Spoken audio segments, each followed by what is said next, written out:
Saya percaya pada pagi hari ini, baik kita yang onsite di sini juga saudara yang ada online, sekalipun dari berbagai macam tempat, berbeda-beda tempat, tapi kita semua terkoneksi bersama-sama.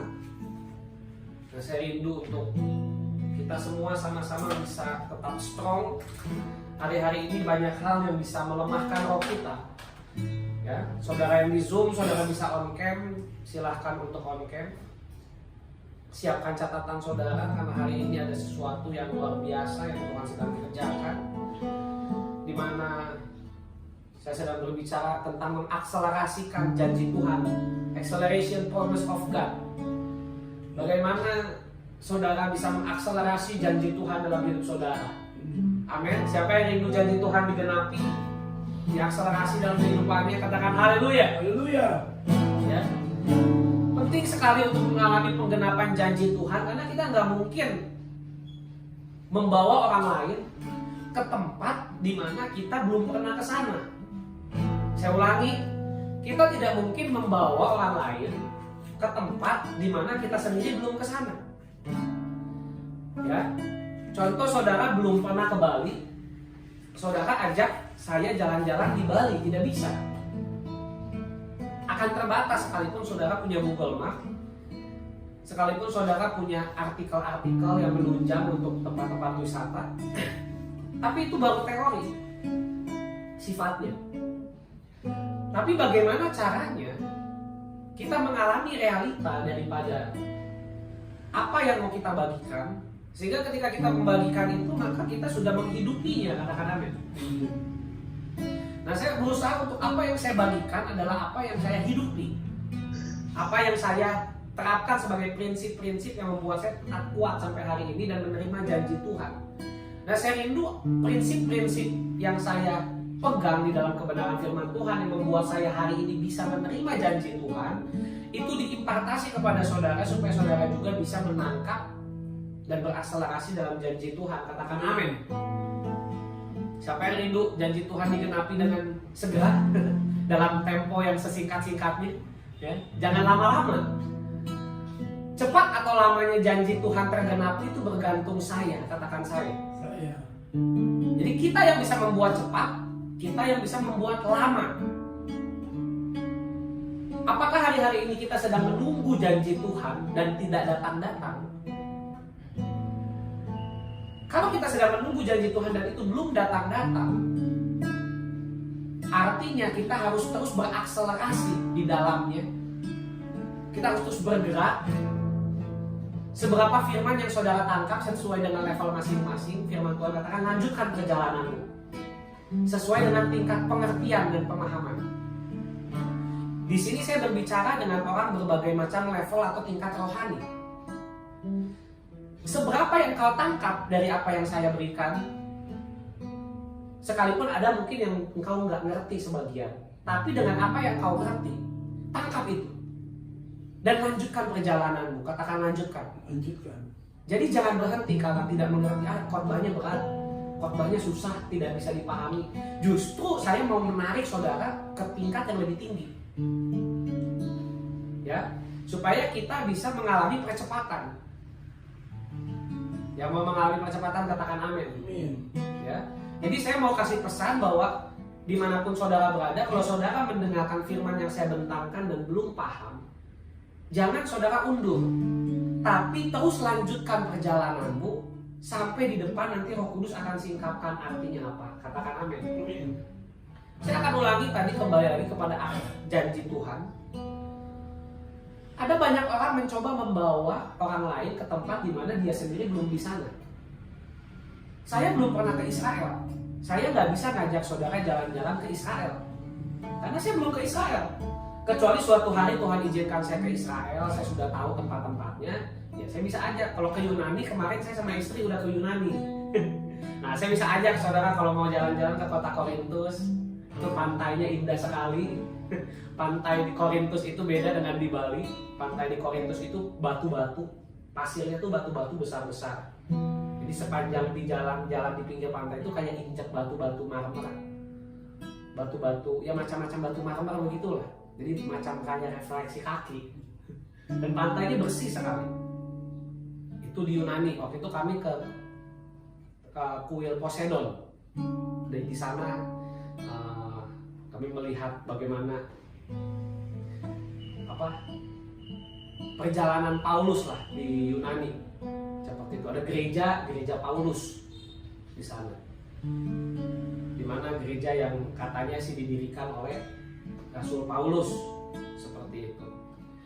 Nah, saya berusaha untuk membawa saudara kepada dimensi firman yang dimana saya sudah mengalaminya. Janji Tuhan tersebut saya sudah mengalaminya. Dan saya rindu saudara juga mengalaminya. Bukan cuma sekedar teori, tetapi saudara praktek. Katakan amin. Dan judul kita hari ini adalah Accurate Connection atau koneksi yang akurat.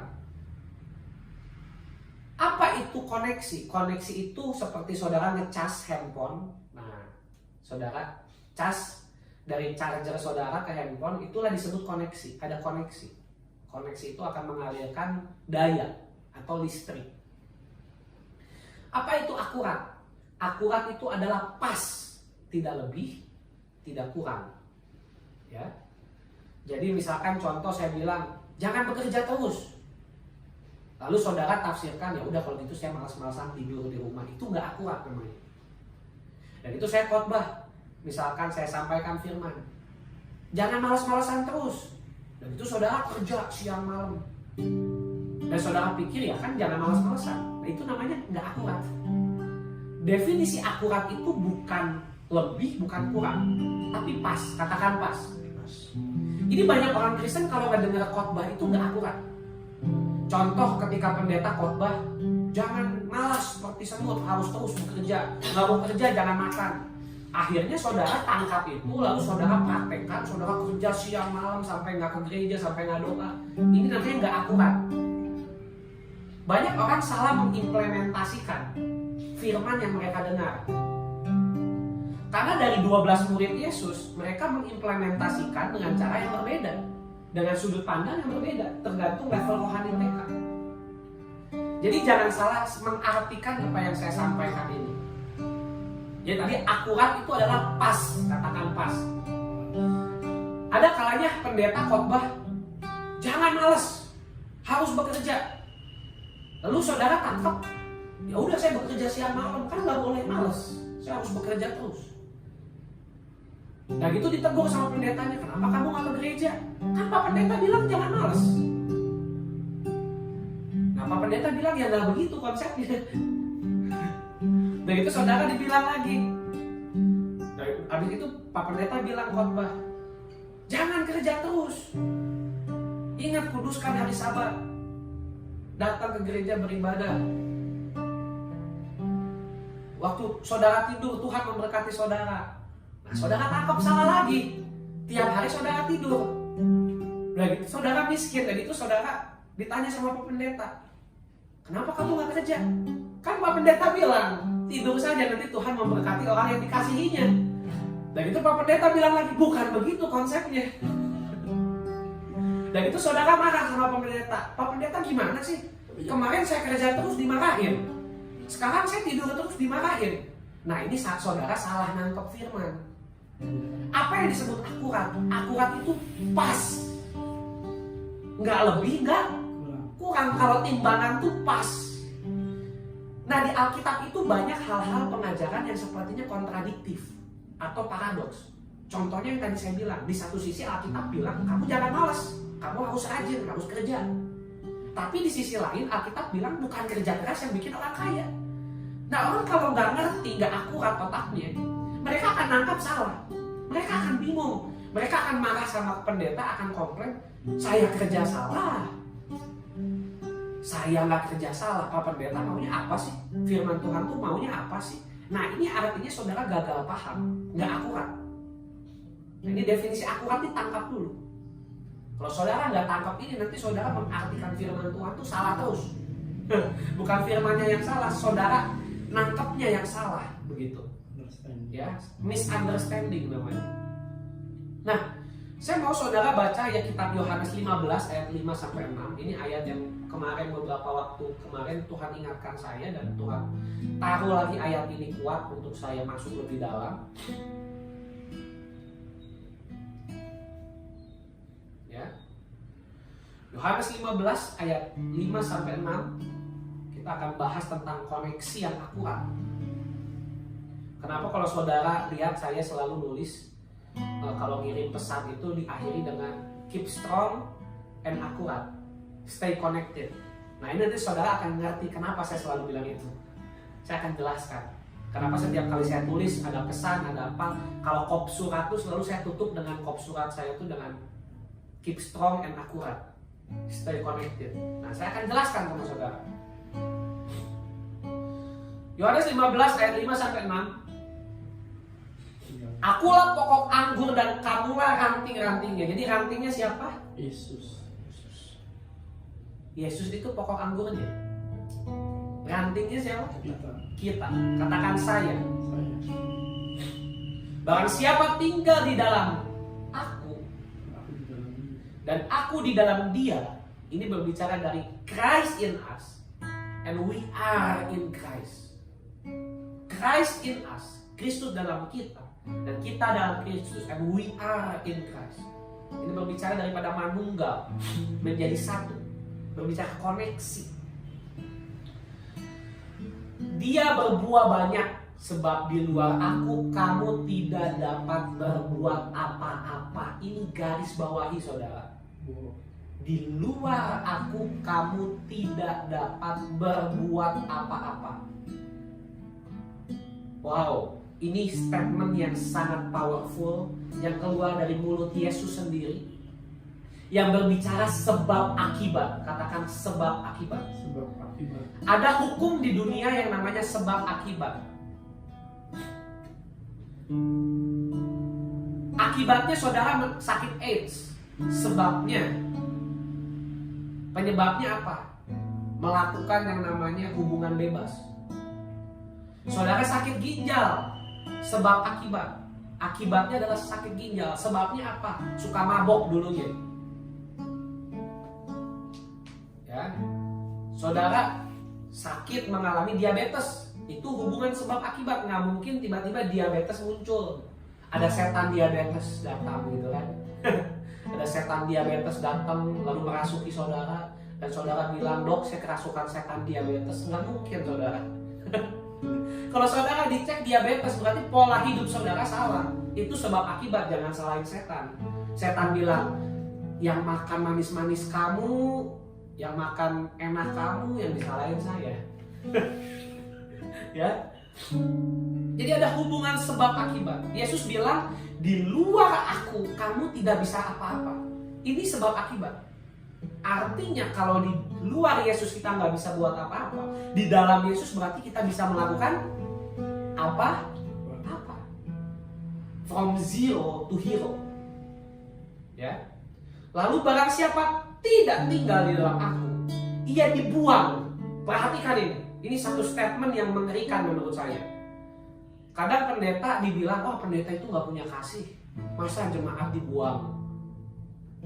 Tunggu dulu, perhatikan di sini Yesus bilang, kalau kamu di luar aku, kamu dibuang keluar. Ini statement Yesus. Yesus tahu orang mana yang bisa bertobat. Yesus tahu orang mana yang tidak akan bertobat. Katakan amin. Yesus tahu nggak Yudas tidak akan bertobat? Yesus tahu nggak Petrus akan bertobat? Tahu. Makanya Yesus bilang, kalau nanti kamu Petrus sudah sadar, ingatkan teman-temanmu. Karena Yesus tahu Petrus akan bertobat. Tapi Yesus juga tahu Yudas nggak bakal bertobat. Tapi kenapa dia harus ada di situ? Untuk berakselerasi dengan agenda Bapa di surga. Itu ada khotbah yang lain nanti. Ya. Jadi bahkan iblis pun dipakai untuk berakselerasi dengan agenda Tuhan. Musuh saudara dipakai juga untuk berakselerasi saudara dengan agenda Tuhan. Jadi jangan pernah takut. Apapun yang musuh lakukan, iblis itu selalu satu langkah di belakang Tuhan kita. Katakan amin. Ya. Barang siapa tidak tinggal di dalam aku, ia akan dibuang. seperti ranting dan kemudian menjadi kering? Apakah hari-hari ini hidup saudara seperti rasanya terbuang dan menjadi kering, tidak berdaya, semangat yang patah mengeringkan tulang? Apakah hari-hari ini saudara mengalami patah semangat? Ada yang salah, harus diperhatikan. Saya mau kasih tahu konsletnya di mana. Jadi saudara perhatikan apa yang hari ini saya mau bukakan, karena nanti saudara identifikasi. Kalau saklar itu saudara bisa cari tahu nih konsletnya di bagian mana. Kalau saudara nggak ketemu konsletnya, itu akan mati terus. Tapi kalau dibenerin konsletnya, ketahuan titik konsletnya, maka bisa benar. Ya. Kemudian dikumpulkan orang, dicampakkan, bayangkan, dicampakkan ke dalam api lalu dibakar. Ini ayat benar-benar keras sekali. Kalau kamu di dalam aku, sebab akibatnya begini. Kalau kamu di luar aku, sebab akibatnya begini. Kadang orang baca ayat ini cuma sekilas, nggak diperhatikan. Saya sebagai orang tua rohani belajar melihat orang yang mau bertobat dan tidak mau bertobat. Orang yang masih bisa berubah, mau dibentuk, dan yang udah nggak bisa. Kita sebagai pemimpin harus punya kejelian dan ketajaman dan intuisi roh yang kuat untuk hal ini. Karena kalau tidak, kita akan buang-buang waktu dengan orang yang salah. Sekali lagi, kita tidak boleh pilih-pilih. Saya tidak anti pendosa. Saya memuridkan, membapai pendosa, orang-orang berdosa yang mau berubah, garis bawahnya. Kalau tidak mau berubah, lebih baik tidak usah. Ya. Ada beberapa hal tentang koneksi yang harus saudara perhatikan. Nah, ini dari 5 ini nanti saudara cek konslet saudara di mana. Yang pertama adalah koneksi dengan Tuhan. Saya akan masuk kepada jenis-jenis koneksi dulu. Setelah kepada jenis-jenis koneksi, nanti saya akan masuk yang lebih dalam. Kenapa kita harus stay connected? Nah, koneksi dengan Tuhan ini sesuatu yang mutlak. Saudara tidak boleh abaikan. Kalau saudara abaikan koneksi ini karena digantikan pekerjaan, digantikan bisnis, digantikan studi, kuliah, dan lain sebagainya. Ya kan saya kuliah, ya saya kan bisnis. Saya mau nanya, saudara kuliah, saudara bisnis, saudara makan nggak? Makan. Tuhan itu sumber loh. Tuhan itu bos loh. Banyak orang Kristen itu pola pikirnya diputar-putar sama setan. Ya tapi kalau saya nggak kerja, saya nggak makan. Betul, tapi kalau Tuhan nggak berkati kamu, kamu mati. Lebih penting makan, lebih penting nyawa. Ya kalau saya ke gereja, saya nggak kerja. Kalau saya nggak kerja, saya nggak punya uang. Kalau saya ibadah terus, kapan saya cari uangnya? Emangnya gereja mau kasih saya makan? Wah, statement ini banyak sekali keluar. Emangnya gereja mau kasih saya uang? Nah, kalau udah begini kan intinya berarti minta uang ke gereja. Bahasa begini kan? Ada nggak? Ada. Pak Pendeta suruh saya datang ibadah, emang Pak Pendeta kasih saya uang? Bayarin saya, kosan saya, bayarin sekolah anak saya. Hey, saya mau bilang, itu pola pikir yang salah. Kamu bisa hidup aja, itu Tuhan kasih nafas. Kalau koneksi kita sama Tuhan gak mau kita jaga, habis hidup kita. Saya punya teman masih muda, sekolah teologi, dia jual semua miliknya. Dia pergi sekolah teologi. Dan kemarin saya dapat kabar dia meninggal. Belum lama. Masih muda, usianya di bawah saya karena sakit. Usia gak ada yang tahu. Betul? Jadi jangan pernah sepelekan hubungan koneksi dengan Tuhan. Saya gak ke gereja Pak, gak ada uang. Zaman saya dulu jalan kaki. Serius. Orang kalau cinta nggak punya uang mau datengin rumah pacar jalan kaki. Betul nggak omongan saya? Saya dulu ngapelin pacar saya di sebelum nikah sama istri saya naik bajai, Bapak Ibu. Saya pacaran naik bajai di Jakarta. Saking cintanya, bela-belain jam 2 subuh, jam 3 subuh pulang waktu itu ibadah doain pelepasan orang di Jakarta, nganterin saya pakai bajai. Orang kalau misalnya memang cinta nggak akan cari alasan. Kalau saudara memang cinta Tuhan, nggak ada tuh yang namanya muncul alasan nggak ada uang, nggak ada waktu, sibuk. Itu alasan-alasan yang dibuat karena saudara kurang cinta Tuhan, titik. Jangan bikin alasan. Katakan amin. Begitu alasan-alasan muncul, itu ciri-ciri cinta saudara itu sudah berkurang. Sederhana, sesederhana itu. Karena kalau saudara cinta, saudara akan lakukan apapun untuk yang saudara cintai, betul? Contoh, saudara cinta kucing. Saudara nggak punya uang pun, saudara beli makanan kucing, taruh di depan, kasih makan kucing, betul nggak? Nggak ada alasan saya nggak punya uang, akan selalu ada uangnya. Dan entah kenapa saudara kasih makan kucing, uangnya ada aja. Seperti itulah kalau saudara cinta Tuhan. Saudara pergi gereja jalan kaki, nggak punya kuota datang Zoom, tapi ada aja berkatnya. Tiba-tiba orang kirim kuota buat beli Zoom. Tiba-tiba orang kasih uang bisa pergi ke gereja. Jadi kalau saudara bikin alasan, ini artinya koneksi saudara ada yang error sama Tuhan. Nah, ini jenis koneksi yang pertama. Hari ini kita akan cukup panjang pengajaran. Ya, tidak akan 30 menit, saya akan kasih agak panjang. Karena ini fondasi yang akan saya letakkan yang penting. Yang kedua adalah koneksi dengan rumah Tuhan. Nah, ada Tuhan, ada rumah Tuhan. Ingat, Tuhan ada di mana-mana, tapi tidak tinggal di mana-mana. Omnipresent of God. Tuhan itu omnipresent, maha hadir. Tuhan ada di mana-mana, tapi tidak tinggal di mana-mana. Saya mau nanya, Tuhan tinggal di kuburan nggak? Enggak. Tuhan ada di gua Jepang nggak? Nggak ada. Nggak tinggal di situ. Tapi kalau saya tanya, Tuhan ada nggak di dasar palung marina yang paling dalam? Ada. Tapi Tuhan nggak tinggal di situ. Jadi Tuhan ada di mana-mana, tapi Dia tidak tinggal di mana-mana. Dia tinggal di rumahnya, di tempat yang Dia tunjuk menjadi rumahnya. Katakan amin. Nah, saudara, carilah rumah Tuhan yang di mana Tuhan ada di situ. Saya pernah ajarkan kriteria rumah Tuhan itu apa aja. Kalau saudara udah jelas tahu di situ nggak ada Tuhan, mau itu gereja sebagus apa, ya ngapain saudara di situ? Itu seperti zaman Imam Eli. Imamnya ada, anak imamnya ada, tapi Tuhan nggak ada di situ. Karena kalau saudara bilang Tuhan ada di gereja karena ukuran jemaat dan besarnya, harusnya Tuhan paling ada di Katolik. Karena Katolik sampai hari ini paling besar di dunia, betul? Tapi kan jawabannya bukan karena jumlah besarnya. Nah, kalau saudara sudah tahu di rumah Tuhan itu nggak ada Tuhan, ngapain saudara ke situ? Itu namanya kita buang-buang waktu, sama dengan kita ngapelin pacar. Kita tahu pacar kita nggak di situ, tapi kita datang. Mau ngapain? Mau ketemu orang tuanya? Mau pacaran sama orang tuanya?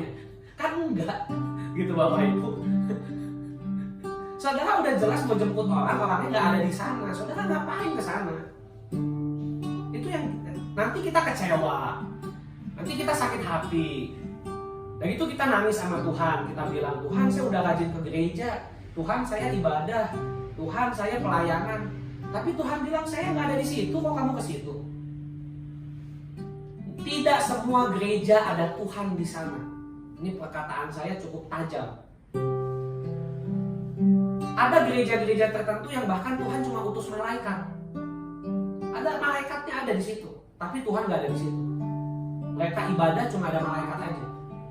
Bahkan ada gereja yang mereka ibadah nggak ada malaikat, nggak ada Tuhan. Terus adanya siapa? Adanya hadirat pendetanya. Karena kedagingan, seperti Imam Eli, pendeta kedagingan. Hopni dan Phineas. Ya. Nah, saya belum kupas lagi, nanti ada saya waktunya kupas apa klasifikasi rumah Tuhan tuh apa aja sih. Gereja tuh rumah yang kategori ini loh rumah Tuhan, Tuhan ada di situ tuh seperti apa. Nah, itu saudara harus tahu. Kalau saudara nggak tahu, saudara buang waktu bertahun-tahun. Dan ujung-ujungnya nanti kecewa nyalahin Tuhan, ya.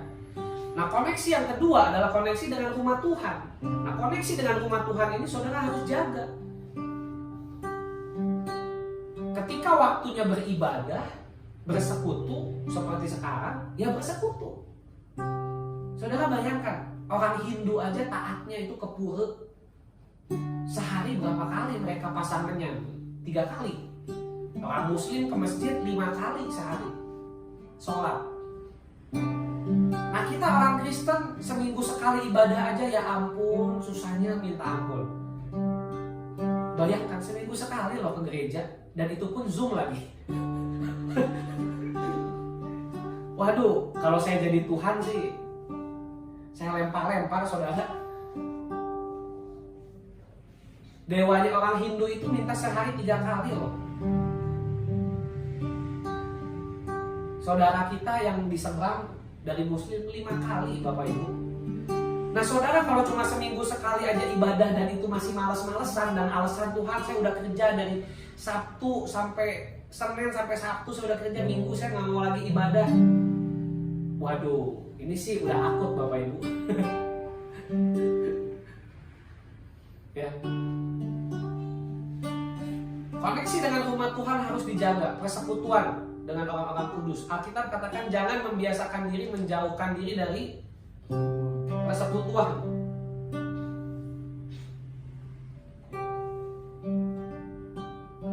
Jangan menjauhkan.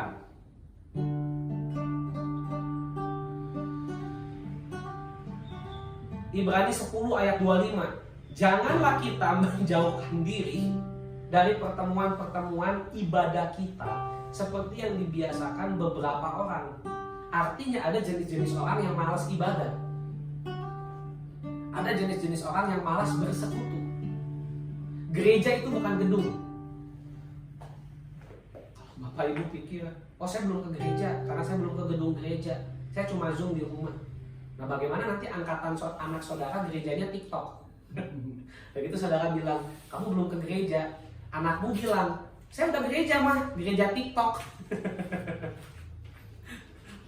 Ya. Teknologi berkembang Bapak Ibu, kita jangan mainstream. Orang selalu berpikir kalau saudara bisa onsite ya onsite.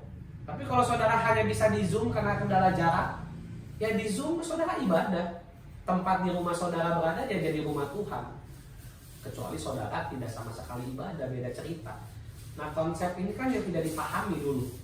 Tapi setelah COVID-19 Tuhan semakin memperjelas bahwa gereja itu tidak dibatasi gedung. Kalau begitu saudara waktu selama COVID saya bilang nggak ibadah, nanti saudara kesinggung.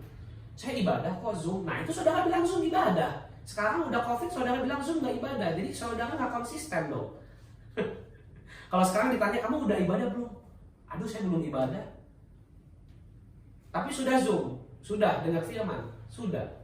Ya itu sudah ibadah. Yang Bapak Ibu lakukan sekarang ini kita ibadah. Katakan saya sedang ibadah. Nah kalau saudara sedang ibadah ya serius. Ya seperti yang on cam ini kan duduk, rapi, saudara mandi gitu kan. Yang saya nggak tahu nih yang off cam apa mandi nggak, apa masih pakai baju tidur. Nah kalau saudara bilang ibadah ya saudara harusnya ganti baju mandi. Anggaplah engkau seperti ibadah hari Minggu. Begitu. Ya saya nggak tahu saudara mandi atau enggak, ganti baju atau enggak, tapi kan Tuhan tahu. Jadi minggu depan kalau ibadah, sekalipun Zoom, bangunlah pagi. Mandilah, duduk di meja yang rapi. Jangan ngedenger Zoom ibadah tapi sambil tidur. Gitu kan. Itu ibadah kalau memang saudara menganggap ini serius ibadah. Kita sedang ibadah. Ya, sekalipun nggak ada LED, nggak ada panggung, lampu, nggak ada kursi mimbar yang besar, tapi kita ini sedang ibadah Bapak Ibu. Jadi kalau Bapak Ibu menghargai Tuhan karena kita sedang ibadah di rumah Tuhan sekarang, baik on cam, baik tidak on cam, yes, sikap saudara sikap ibadah, katakan amin. Ya. Jadi jangan biasakan diri menjauhkan diri dari pertemuan-pertemuan ibadah. Koneksi dengan rumah Tuhan harus saudara jaga. Yang ketiga, koneksi dengan orangnya Tuhan. Koneksi dengan orangnya Tuhan. Atau koneksi dengan Bapak rohani. Atau koneksi dengan pemimpin rohani saudara. Ini harus dijaga. Saya sampai hari ini kuat karena saya menjaga koneksi dengan orang tua rohani saya. Orang tua rohani saya di Jawa. Saya ikut ibadah dia streaming. Ya itu sudah ibadah saya, makan rohani saya. Saya setiap kali streaming, khotbah saya catat, saya kirim kepada beliau. Itu membuktikan saya adalah anak yang bertanggung jawab. Saya dengar khotbahnya, saya catat, saya record. Saya nggak bisa menuntut saudara untuk jadi anak yang baik kalau saya tidak menjadi anak yang baik. Saya belajar untuk mereport setiap catatan saya, khotbah saya, seperti itu. Jadi saya jaga hubungan. Bagaimana cara menjaganya? Jagalah komunikasi, saudara, dengan orang yang dipersiapkan Tuhan menjadi tudung rohani. Komunikasi dijaga. Biasanya saya sebulan sekali minimal telepon, ngobrol. Saya akan WhatsApp, menanya kondisi, perkembangan, dan lain sebagainya. Itu adalah bentuk daripada responsibility atau pertanggungjawaban saya sebagai pembimbing, orang tua rohani yang Tuhan percayakan. Dan koneksi itu harus dijaga, Bapak Ibu. Jangan sampai kita lost koneksi. Ya. Ada anak-anak rohani saya yang menjauhi saya, ya tidak apa-apa. Gitu. Ada yang tidak akurat koneksinya, sudah tidak pernah hadir dalam pertemuan Kamis, pertemuan Rabu, Minggu pun tidak pernah ibadah, ya saya akan tanya 1, 2 kali, 3 kali, habis itu nggak akan saya tanya. Kalau petobat baru saya tanya. Tapi kalau sudah level anak, apalagi mereka sudah tahu, seperti anak bungsu pergi kan nggak ditanya-tanya bapaknya. Kalau anak bungsu pergi ya ditunggulah makan babi, makanan ampas babi, baru nanti dia pulang sendiri. Tapi kita sebagai orang tua, kita harus terima dia. Itu hati saya nggak pernah tolak. Kalaupun ada anak rohani yang sudah meninggalkan saya, dia sudah makan ampas babi, lalu dia pulang, ya saya terima. Saya sambut. Tapi saya nggak akan cari-cari kalau pergi. Karena saya sudah lakukan tanggung jawab bagian, yaitu dia sudah sampai di level anak. Nah, saya secara pribadi menjaga koneksi saya dengan orang tua rohani saya dengan terus terkoneksi. Hari Kamis saya mendengar firman, hari Senin saya Zoom dengan pendeta-pendeta lain, dengan orang tua rohani kami. Hari Minggu juga seperti sekarang nanti ada streaming. Saya selalu ikutin. Itu cara saya menjaga koneksi saya dengan orang Tuhan di rumah Tuhan. Kalau kita nggak lakukan ini dengan konsisten, maka kita nggak akan mengalami nanti apa benefit-benefit yang akan kita alami. Jadi saya mengajarkan ini bukan untuk benefit saya, tapi untuk benefit saudara. Karena kalau kita akurat, yang diberkati saudara bukan saya. Termasuk kalau saya akurat kepada orang tua rohani saya, yang diberkati saya. Anak rohani dia banyak. Kalau saya nggak akurat, yang lain diberkati, saya nggak diberkati. Jadi akurat atau tidak itu keuntungannya bukan buat orang tua rohani kita, tapi keuntungannya untuk kita. Yang keempat adalah koneksi dengan akurat, koneksi dengan kebenaran. Jadi ada jenis anak rohani yang datang akurat, ibadah, doa gitu. Kemarin saya ngobrol, ada satu anak rohani bilang, saya nanya kemana aja, udah nggak kelihatan ibadah. Dia bilang, ya saya merasa saya udah cukup dengan saya saat teduh di rumah, dengan saya berdoa di rumah. Saya bilang, itu kamu balik lagi ke level believer. Kalau kamu sudah merasa cukup dengan kamu saat teduh di rumah, nggak pernah berkumpul lagi, nggak pernah streaming, artinya kamu jadi believer lagi. Believer itu cuma dia sendiri di rumah dengan Tuhan. Itu turun level namanya, bukan naik level. Udah di level anak, turun lagi ke level paling rendah, believer. Kalau saudara cukup di rumah aja sama Tuhan, kenapa saudara ke gereja? Harusnya nggak usah ada pendeta, nggak usah ada gereja, cukup masing-masing saat teduh saja di rumah dengan Tuhan. Kenapa ada rumah Tuhan? Kenapa ada orangnya Tuhan? Karena Tuhan sudah mengatur jalur distribusi, katakan amin. Saudara mau beli sesuatu barang, saudara harus ketemu jalur distribusinya.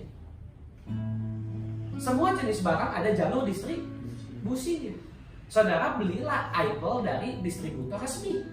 jangan beli dari distributor yang tidak resmi. Nanti kalau saudara klaim rusak, maka saudara nggak bisa klaim. Tuhan pun mengatur distributor. Gereja itu, pendeta itu, distributornya Tuhan. Saudara masuklah ke jalur distributornya. Kalau saudara ketemu distributor yang bagus, ya engkau bagus. Karena tiap gereja adalah distributor yang berbeda-beda. Seperti itu.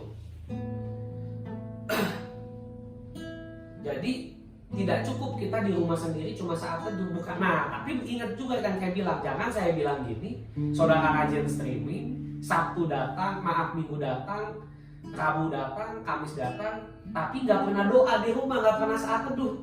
Dan itu saudara bilang, kan yang penting saya udah akurat dengan rumah Tuhan, sudah akurat dengan orangnya Tuhan, rajin one-on-one, rajin untuk datang Rabu, Kamis, Minggu, dengerin khotbah, tapi saudara nggak pernah doa sama Tuhan pribadi. Nah itu kan namanya saudara memutar balik perkataan saya. Itu namanya nggak akurat.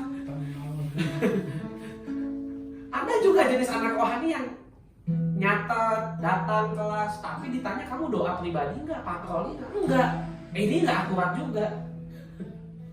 Ya. Jadi diperhatikan koneksi kita. Ada yang keempat adalah koneksi dengan kebenaran. Nah jangan sampai kita udah doa pribadi, kita datang hari Rabu atau datang hari Kamis atau datang juga hari Minggu, kita one-on-one masuk dalam fathering, tapi kita hidupnya nggak benar terus. Artinya saudara tidak terkoneksi akurat dengan kebenaran. Nah saudara juga harus terkoneksi akurat dengan kebenaran, poin nomor 4.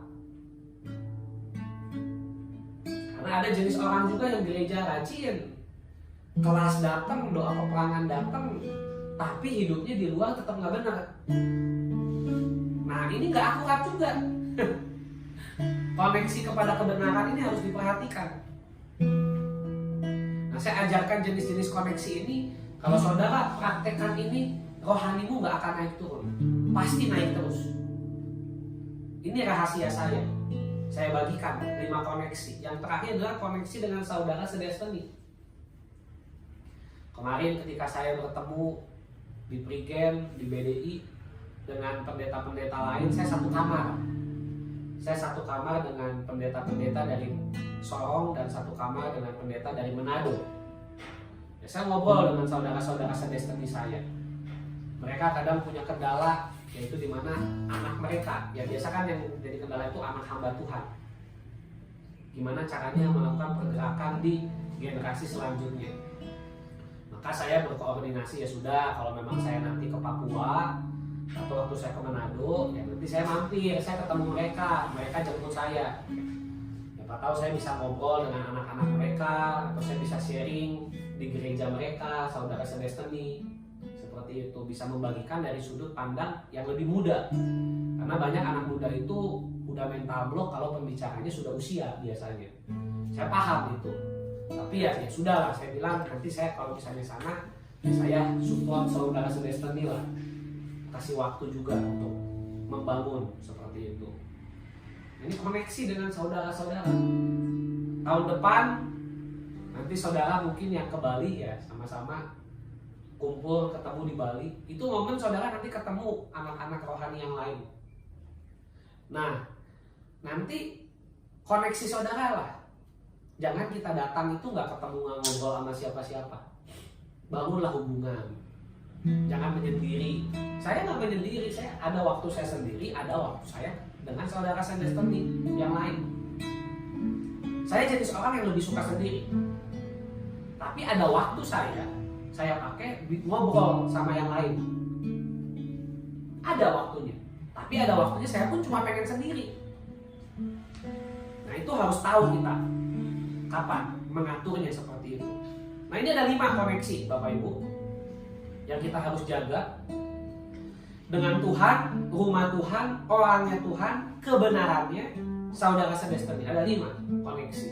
Kalau kita jaga dalam perjalanan destiny kita selama double dekade Open Heaven 2020 sampai 2040, Papa Jonathan katakan, Dimana semua orang yang terkoneksi dengan aliansi ini akan hidup di bawah open heaven, langit terbuka.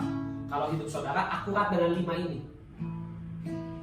Apa buktinya? Saya adalah bukti dari open heaven itu. Makanya yayasan kita namanya open heaven. Karena saya ngalamin open heaven. Karena koneksi saya akurat 5-5-nya. Nah saudara kalau belum ngalamin, coba cek dari 5 ini konsletnya di mana. Ada 5 nih. 5 koneksi ini saudara konsletnya di mana kalau belum ngalamin open heaven. Karena logikanya harusnya kalau 5-5-nya saudara jalani, 5-5-nya saudara jaga, saya berani jamin atas nama Allah Abraham, Ishak dan Yakub, Bapak Ibu, saya adalah saksi hidupnya Tuhan tidak berdusta. Saya jaga 5 akurat, 5 koneksi ini, hidup saya naik terus. Dan Tuhan terus membawa saya dari satu spesial posisi yang tinggi, lebih ke tinggi lagi, lebih naik lagi, lebih naik lagi. Jadi saya berani bicara karena saya sudah alami. Saya dari latar belakang bukan keluarga orang kaya, biasa-biasa. Hidup saya biasa-biasa, tapi Tuhan angkat saya. Sekali lagi, tadi dalam kitab Yohanes Tuhan bilang, di luar aku kamu gak bisa apa-apa. Kalau saya bisa seperti ini karena saya terus Christ in us and we are in Christ. Ada koneksi di sana. Katakan amin. Amin. Yang mau menjaga 5 koneksi ini, lambaikan tangan saudara. Dicek Bapak Ibu satu-satu nanti di checklist. Kalau ada yang error atau itu diperbaiki. Sekarang kita masuk kepada stay connected. Saya akan jelaskan definisi stay connected kepada saudara. Kenapa kita harus terus terkoneksi? Kenapa kita harus terus stay connected?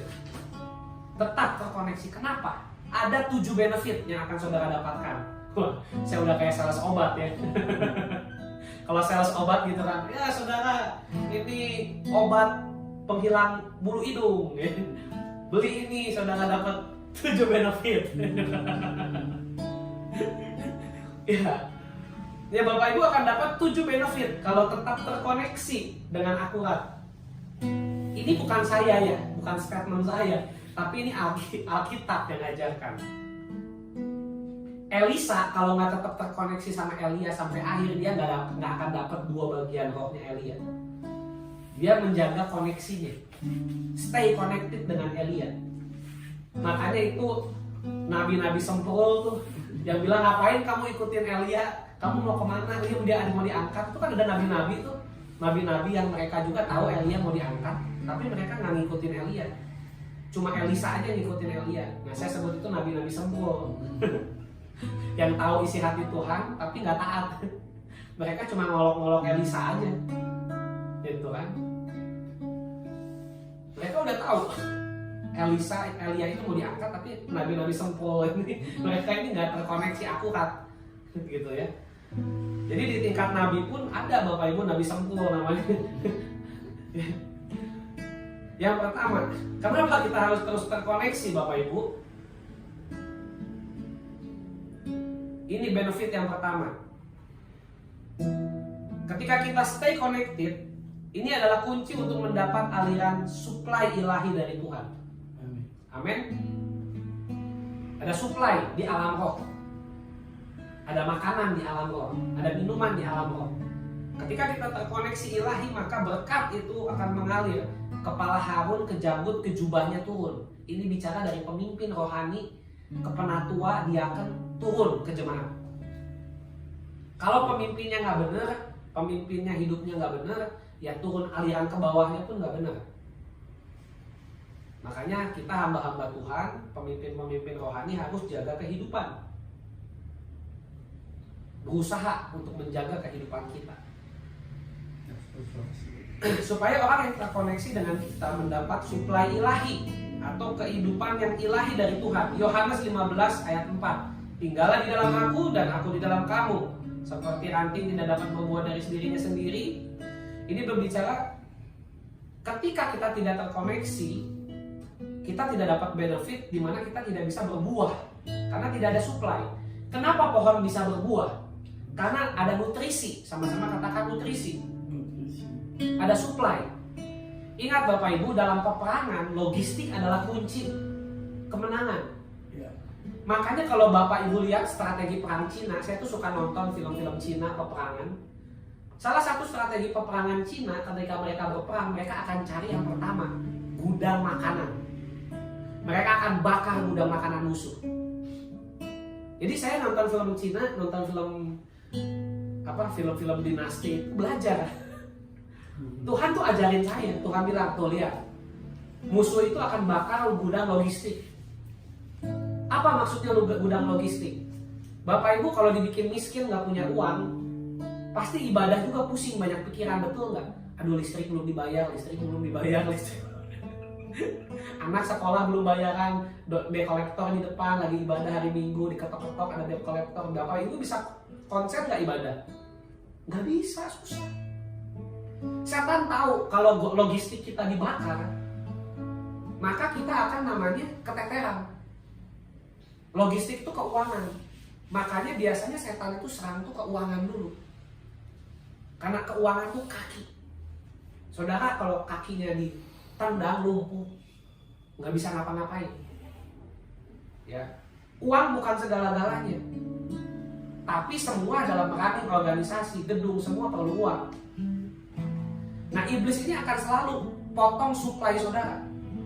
Jadi kalau saudara nggak akurat, iblis itu lagi potong suplai saudara. Karena iblis tahu ketika saudara nggak akurat dengan 5 hal tadi, itu jalur suplai itu dia kepotong. Yang pertama iblis ingat, yang dia hancurkan adalah apa? Gudang suplai makanan. Dalam peperangan itu kalau begitu musuh habis bahan makanan pasti kalah. Yang kedua adalah gudang senjata.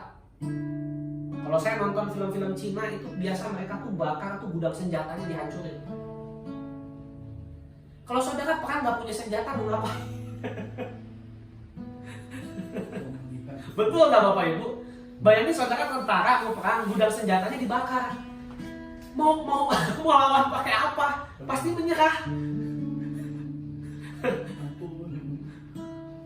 Nah, iblis tahu kalau saudara koneksi sama 5 tadi udah nggak akurat, keputus suplainya. Senjata itu apa? Hidup benar. Kalau saudara udah nggak hidup benar, apa yang mau dilakukan di hadapan musuh? Telanjang. Ya. Saudara makin lama makin jauh dari rumah Tuhan, makin jauh dari Tuhan, makin jauh dari orangnya Tuhan, makin jauh dari kebenaran, makin jauh dari saudara sedestiny. Lama-lama hidupnya nggak benar. Itu dibakar gudang senjatanya. Nah, ini penting. Suplai ilahi itu harus dapat terus. Seperti sekarang saudara sedang ibadah seperti ini, di alam roh tuh malaikat tadi bergerak Bapak Ibu. Saya lihat ada yang bawa jerigen minyak, ada yang bawa anggur, ada yang bawa makanan. Di alam roh tuh malaikat kirim makanan sama Bapak Ibu, suplai dikirim ketika ibadah seperti ini.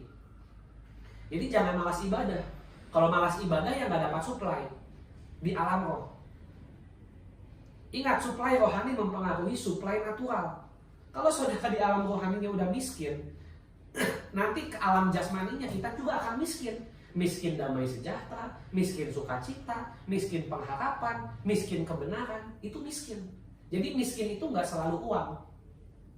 Mungkin saudara masih punya uang, tapi karena hidupnya nggak akurat, suplainya kepotong, mengalami kemiskinan, nggak bisa tidur, punya uang banyak, kasur harga 50 juta, tapi nggak bisa tidur, buat apa?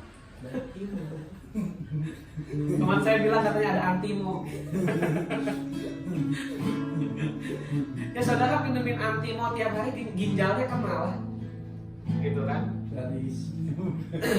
Jadi benefit yang pertama, kalau saudara tetap terkoneksi, maka saudara akan mendapat suplai ilahi. Yang kedua, tetap terhubung adalah kunci saudara mengalami multiplikasi. Siapa yang mau mengalami multiplikasi, lambaikan tangannya. Ya. Kita ini hidup itu harus bermultiplikasi Bapak Ibu. Jangan sampai hidup kita tidak bermultiplikasi. Nah, multiplikasi ini hasil daripada koneksi. Ingat, sebab akibat, sebab akibat, sebab akibat, sebab akibat. Kenapa orang bisa kaya? Ada sebab, ada akibat. Kenapa orang miskin? Ada sebab, ada akibat. Kenapa orang bercerai? Ada sebab, ada akibat. Gak mungkin tiba-tiba cerai, gak mungkin istrinya, suaminya tiba-tiba kerasukan kita cerai, gak mungkin. Pasti ada sebab, ada akibat. Bapak Ibu, anak saudara gak mau ke gereja, anak saudara memberontak, ada sebab, ada akibat. Jadi kalau orang konseling sama saya akan cari sebabnya apa. Akibatnya. Karena orang biasanya cuma cerita akibatnya. Dia cuma cerita, nih anak saya nakal Pak Pendeta, anak saya nih nggak mau ke gereja. Itu mah akibat. Sebabnya apa? Nah, orang biasanya malu nyeritain sebabnya. Kalau saudara mau dipulihkan, saudara harus berani terbuka. Sebabnya apa? Oh, anak saya seperti ini karena waktu kecil saya gebugin terus. Dia terluka sama saya, dia sakit hati sama saya. Dia nggak mau ke gereja karena dia lihat saya dulu kelakuannya nggak benar. Main wanita, selingkuh sana sini. Ada sebab, ada akibat. Nah, ketika saudara terkoneksi, maka saudara akan mengalami multiplikasi. Multiplikasi adalah pelipat gandaan. 5 roti, 2 ikan, sisa 12 keranjang, 12 bakul. Ini namanya multiplikasi. Kenapa mereka bisa lakukan ini? Karena mereka ambil dari tangan Yesus. Perhatikan. Mereka terkoneksi dengan Yesus. Saya mau nanya, emangnya mereka bisa multiplikasiin sendiri? Gak bisa. Mereka cuma kurir. Mereka cuma namanya pembawa. Mereka cuma yang namanya distributor. Sumbernya siapa? Yesus. Yesus yang memecah-mecahkan roti dan ikan. Kalau saudara paham hukum ini, maka saudara akan mengalami kehidupan yang bermultiplikasi. Jadi jaga koneksi saudara supaya saudara bermultiplikasi. Contoh, kepada saya asalnya cuma dipercayakan anak rohani di Bandung dulu, dan itu pun gak banyak. Saya setia, saya terkoneksi akurat dengan Tuhan, dengan rumah Tuhan, dengan orangnya Tuhan, dengan kebenaran, dengan saudara-saudara seperti. Akhirnya Tuhan percayakan kota-kota lain. Lalu Tuhan buka negara lain, mulailah terbuka. Ada sekarang Jerman, ada Belanda, ada New Zealand, ada Jepang, ada Malaysia, ada Amerika. Mulai terbuka tuh satu-satu terbuka. Itu namanya bermultiplikasi. Kenapa bisa bermultiplikasi? Karena saya terus terkoneksi akurat dengan 5 hal tadi. Saya jaga.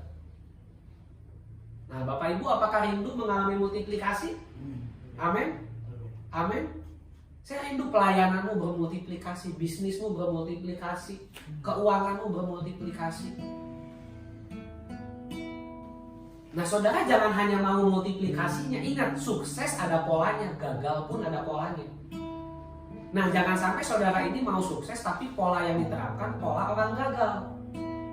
Saudara mau mengalami janji Tuhan, mau bermultiplikasi, tapi pola yang kau terapkan salah. Yang gak bisa. Kalau orang zaman dulu bilang sampai ayam tumbuh gigi, sampai lebaran monyet, Bapak Ibu. Tapi saudara ngotot. Ya. Malaikatnya cuma ketawa, malaikat cuma bilang sampai ayam tumbuh gigi. Ya kan ayam kan gak mungkin tumbuh gigi. Sampai lebaran monyet, kan monyet gak ada lebaran nih. Gak akan pernah terjadi. Nah, kita harus ubah pola kita. 5 koneksi tadi akurat, maka kita akan bermultiplikasi. Katakan haleluya. Haleluya. Saya berdoa di dalam nama Tuhan Yesus, biarlah semua yang terkoneksi bersama-sama kami pada saat ini, yang mendengar baik nanti di YouTube, baik di Zoom, berkati Tuhan. Biarlah aliran open heaven mengalir, berkat multiplikasi mengalir bagi mereka yang sudah menabur, memberkati pelayanan, memberi persepuluhan, berkati mereka berlimpah-limpah. Bagi mereka yang belum menabur, belum memberkati Tuhan, tolong mereka Tuhan, sediakan benih untuk mereka menabur, untuk mereka bermultiplikasi. Biarlah 5 koneksi ini terus akurat Tuhan. Berkati apa yang mereka kerjakan, keuangannya, kesehatannya, keluarganya, pelayanannya Tuhan. Multiplikasikan di dalam nama Yesus. Dalam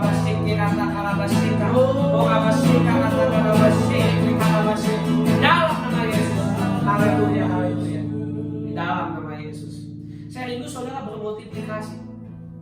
Kalau saudara tidak ada orang tua yang senang lihat anaknya susah. Nah, mungkin saudara punya anakmu miskin, susah melarat, nggak bisa bayar makan, nggak bisa beli makan, lalu saudara ketawain, rasain, kamu syukurin. Itu orang tua gila, Bapak Ibu. Tempat data berdaya. Bapak di surga nggak senang kalau Bapak Ibu ini susah terus, menderita terus. Bapak di surga itu greget hatinya.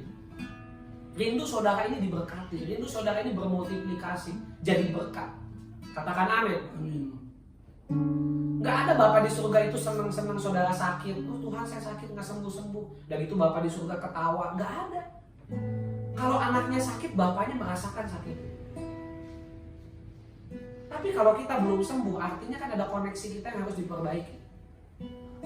Ya. Yang ketiga, stay connected atau tetap terhubung membuat pertumbuhan kita konsisten. Ya. Katakan konsisten. Konsisten. Yang ketiga, orang itu kadang bertumbuhnya nggak konsisten. Di tempat, di laboratorium, di tempat istri saya, itu ada alat mengukur pertumbuhan tanaman. Karena kan istri saya ini dokter tanaman, Bapak Ibu, spesialisasinya di tanaman. Ya, istri saya bekerja di Wageningen. Wageningen ini adalah kampus universitas tanaman terbaik di dunia. Jadi kalau saudara cari tentang penelitian tanaman, benih, DNA, dan lain-lain tentang tanaman, saudara bisa search di Google Wageningen. Wageningen ini adalah kampus terbaik di dunia untuk tanaman, penelitian. Nah, istri saya kerja di sana. Waktu itu saya dibawa bukan kerja, saya dibawa untuk tur keliling.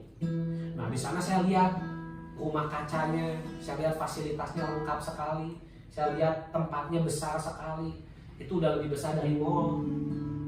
Bayangkan satu wilayah area kampus itu ada banyak gedung dan mall seperti itulah anggap. Fasilitasnya luar biasa. Di sana ada fasilitas untuk mengukur pertumbuhan tanaman. Jadi pertumbuhan tanaman itu bukan lagi diukur manual, ada alatnya. Nah, konsisten tidak pertumbuhannya, tergantung nutrisi yang dia terima. Nah, kalau kita terkoneksi akurat dengan 5 tadi, kita akan mengalami yang ketiga, benefitnya adalah pertumbuhan kita konsisten. Mazmur 1 ayat 3. Ia seperti pohon yang ditanam di tepi aliran air. Artinya Bapak Ibu terkoneksi dengan akurat, akarnya masuk ke air, menghasilkan buah pada musimnya, tidak layu daunnya. Apa saja yang diperbuatnya pasti berhasil. Ulangi, apa saja yang diperbuatnya pasti berhasil. Ulangi, apa saja yang diperbuat saya pasti berhasil. Ulangi, apa saja yang diperbuat saya pasti berhasil. Ini sebab akibat. Banyak orang ingin apa saja yang dibuatnya pasti berhasil, tapi dia nggak baca. Poin A-nya adalah seperti pohon yang ditanam di tepi aliran air. Ini bicara koneksi kita yang berdampak kepada pertumbuhan kita yang menghasilkan buah. Saya ingin pelayananmu berbuah, pekerjaanmu berbuah, bisnismu berbuah. Apapun yang kau kerjakan itu benar-benar jadi berhasil. Katakan amin. Saudara nggak akan bergumul lagi, saya bisnis apa ya? Saya usaha apa ya, pastor? Saya bisnis ini gagal, bisnis itu gagal, bisnis itu gagal. Dan itu jadi pendeta gagal. Udah bisnis A gagal, bisnis B gagal, bisnis D gagal. Akhirnya udahlah saya jadi pendeta. Jadi pendeta pun pendeta gagal. Ini bukan masalah bisnis, bukan masalah jadi pendeta, Bapak Ibu. Alkitab katakan apapun yang kamu perbuat berhasil. Kalau saudara mengerti prinsip ini, saudara nggak akan lagi datang ke pendeta cuma buat nanya, Pak Pendeta saya bisnis ini boleh nggak? Pak Pendeta saya bisnis itu boleh nggak? Ini bukan lagi soal bisnisnya apa. Karena apapun yang kau perbuat pasti berhasil, itu jaminan. Dan kalau Tuhan yang udah jamin, siapa yang berani ganggu gugat? Nggak ada. Saudara ibaratnya jualan cilok aja, saudara bisa jadi kaya raya, bisa beli rumah di kampung. Itu depan tempat saya ibadah dulu di Jalan Kertasurya itu, di pertigaan, ada tukang gorengan. Udah generasi kedua atau ketiga saya lupa. Itu tukang gorengan kaya, Bapak Ibu. Bayangin nih, itu cuma tukang gorengan, punya sawah, punya rumah, punya aset. Cuma jualan gorengan.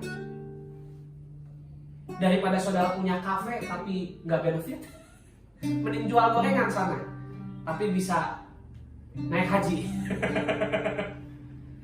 Bayangin, jualan gorengan bisa naik haji, jualan gorengan bisa punya rumah, bisa punya tanah, jual gorengan. Jadi Bapak Ibu jangan sepelekan. Saya punya kenalan, cuma jualan jeruk. Jeruk itu kerjanya di pasar kotor. Tapi punya mobil, punya rumah, punya tanah. Kerjaannya ngapain? Jualan buah di pasar. Kotor. Tapi penghasilannya 20 juta, 40 juta sebulan. Daripada saudara buka kafe keren-keren tapi nggak ada yang beli. Cash flow-nya jelek. Mending jualan tuh buah di pasar, gitu kan? Tapi cash flow-nya bagus. Bisnis itu kan bukan soal seberapa kerennya, tapi cuan nggak? Profitnya loh. Bukan seberapa bagusnya tampilannya aja. Tapi kalau nggak profit buat apa? Nah ini berbicara daripada pertumbuhan. Kita ini jangan tampilan depannya aja keren, tapi hidupnya babak belur. Kalau pertumbuhan kita konsisten, maka kita ini kelihatannya biasa-biasa aja, tapi sebenarnya luar biasa, katakan amin. Ingat, ada dua jenis pertumbuhan, ke atas dan ke bawah. Mungkin hari ini saudara sudah taat ibadah, sudah mencatat khotbah, sudah doa, sudah puasa, tapi saudara masih miskin. Dan itu engkau bilang, aduh Tuhan kayaknya saya nggak bertumbuh. Salah. Berarti engkau masih suka bertumbuh, tapi bertumbuhnya ke bawah dulu, akarmu dulu. Ada jenis orang yang bertumbuhnya ke atas, ada jenis orang yang bertumbuhnya ke bawah. Ya orang yang bertumbuh ke bawah bukan berarti oh dia udah cinta Tuhan, udah doa, puasa, pelayanan, tapi masih miskin. Oh berarti sia-sia. Jangan dulu bilang seperti itu. Kita jangan menghakimi Bapak Ibu. Jangan menghakimi karena Bapak Ibu nggak tahu akar dia seberapa dalam, dan Tuhan jadi persiapkan dia sedang tumbuh nanti ke atas sebesar apa kita nggak tahu. Nah ini harus kita perhatikan. Yang ketiga, pertumbuhan konsisten membuat pertumbuhan tetap terhubung, stay connected membuat pertumbuhan kita konsisten. Yang ketiga, yang keempat, benefit yang keempat, tetap terhubung atau stay connected membuat kita tinggal di dalam covering. Amin. Katakan proteksi. Proteksi ilahi. Proteksi ilahi, covering, perlindungan. Jadi kalau Bapak Ibu tetap terhubung akurat dengan rumah Tuhan, dengan orangnya Tuhan, dengan kebenaran, terhubung akurat dengan saudara sedestiny, maka saudara akan mendapat benefit itu covering. Mazmur 91 ayat 1 sampai 2. Mazmur 91 ayat 1 sampai 2. Silakan saya tunggu Bapak Ibu untuk buka.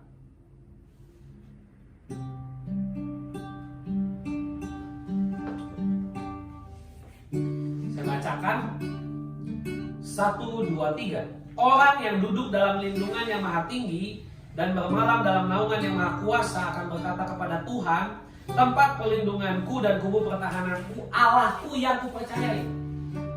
Ini berbicara daripada covering. Nah kita harus punya covering rohani Bapak Ibu, apalagi kalau pelayanan roh atau pelayanan yang bergerak secara roh. Kalau tidak punya covering, sudah banyak contohnya Bapak Ibu. Banyak hamba-hamba Tuhan yang pelayanan di dalam roh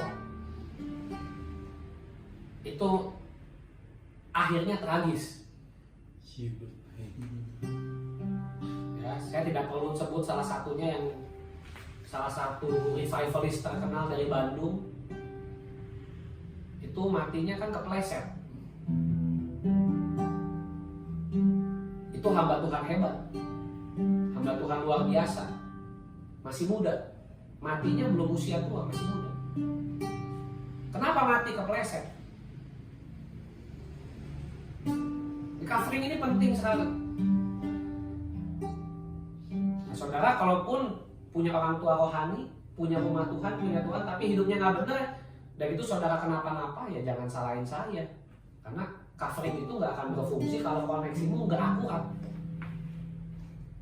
Ya, kalau untuk seorang istri, engkau punya tudung rohani itu ada suamimu, ada orang tua rohani, ada Tuhan.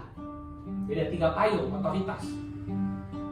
Tapi kalau saudara sebagai istri, sebagai wanita belum menikah, atau wanita belum menikah, berarti covering rohanimu harusnya adalah orang tua jasmanimu yang takut Tuhan, orang tua rohanimu yang akurat, dan Tuhan. Kalau saudara nggak punya orang tua jasmani dan belum menikah, berarti coveringmu adalah orang tua rohani dan Tuhan. Kalau saudara sudah menikah dan suamimu takut Tuhan, artinya saudara punya covering atau payung perlindungan itu ada 3. Saudara punya suami itu, kalau saudara di sini suami, saudara berfungsi sebagai covering. Kalau hidup saudara nggak benar, kasihan keluargamu. Ya, kalau kepala keluarganya nggak benar, kasihan keluarganya, karena saudara cover. Tapi bagi ibu-ibu, kalaupun punya suami nggak benar, ingat ada cover yang kedua, itu orang tua rohani. Payung yang kedua. Dan di atas itu ada payung yang selanjutnya, Tuhan langsung. Ada orang yang belum diketemukan dengan orang tua rohani, ya Tuhan langsung yang mengcover dia. Tapi adalah lebih baik kalau dia dari level believer naik. Nanti Tuhan akan pertemukan dengan orang tua rohani yang akan mengcover. Nah, kalau tidak akurat, ya tidak ada pengcoveran. Seperti kalau misalkan contoh saudara punya asuransi. Asuransi akan mengcover dengan syarat dan ketentuan berlaku, Bapak Ibu. Bapak Ibu mungkin lihat ada banyak orang yang mengklaim asuransi, nggak bisa diklaim asuransinya. Karena mungkin ada syarat dan ketentuan yang tidak dia penuhi. Makanya tidak bisa diklaim asuransinya. Asuransi itu adalah contoh covering yang dibuat oleh manusia untuk memproteksi kesehatan saudara. Bagus nggak? Bagus. Saya pun nanti di Eropa harus punya asuransi. Kalau nggak ada surat asuransi, saya nggak bisa tinggal di Eropa. Di Jerman harus ada asuransi. Ada juga jenis orang Kristen anti asuransi. Wah, kamu asuransi nggak mengandalkan Tuhan. Ada loh Bapak Ibu, saya ketemu juga orang Kristen yang, wah kamu pakai asuransi ya, wah kamu nggak mengandalkan Tuhan. Untuk apa asuransi? Kan kesehatan tuh Tuhan yang jaga. Ya terserah lah, suka-sukamu saya bilang. Nanti kamu rasain deh kalau sampai udah kenapa-napa, urus sendiri. Paling nangis-nangis cari pendeta, Pak pendeta doain saya harus operasi, nggak punya uang, minta jemaat kumpulin uang. Gitu kan. Di sini saya nggak promo asuransi ya Bapak Ibu, saya bukan agen asuransi. Jadi saya nggak ada kepentingan. Tapi kalau Bapak Ibu punya uang bisa punya asuransi, bagus. Bukan berarti mengandalkan asuransi. Ya. Tapi kalaupun kayak Bapak Ibu misalkan tinggal di luar negeri harus punya asuransi, itu mah wajib dari pemerintah. Nah, apakah mereka orang Kristen yang di luar negeri yang wajib asuransi nggak mengandalkan Tuhan? Jadi yang saya bilang akurat itu pas ya, jangan bilang. Ada juga orang yang asuransi tapi jadi jatuhnya mengandalkan asuransi, itu salah. Ya, sekali lagi nih. Jangan nanti saudara komplain saya, pastor asuransi salah, nggak asuransi salah. Nah ini berarti salah nangkep. Harus pas nangkepnya, ya. Saudara kalau bisa punya asuransi, punya uang ya asuransi. Tapi ingat jangan mengandalkan itu. Ada juga yang bilang kalau asuransi berarti kamu berharap sakit. Itu bukan berarti kalau asuransi berharap sakit. Kadang tuh pola pikir orang tuh lucu-lucu lah gitu Bapak Ibu. Gitu ya. Saya ketemu di lapangan dengan berbagai macam pola pikir orang. Ngapain asuransi? Kalau kamu ngambil asuransi berarti kan kamu berdoa supaya kamu sakit. Ya udahlah suka-suka Anda. Gitu kan. Lucu-lucu lah Bapak Ibu pola pikir orang itu. Tapi di sini saya bukan agen asuransi dan saya nggak ada kepentingan untuk masukkan Bapak Ibu asuransi apapun. Tapi kalau Bapak Ibu bisa punya asuransi, ambil. Apalagi kalau punya uang, ya ambil asuransi. Tapi jangan mengandalkan asuransi. Ini contoh. Seperti itu juga dengan koneksi ke Tuhan. Kita mau klaim proteksi harus ada syarat ketentuan berlaku. Ya. Yang kelima,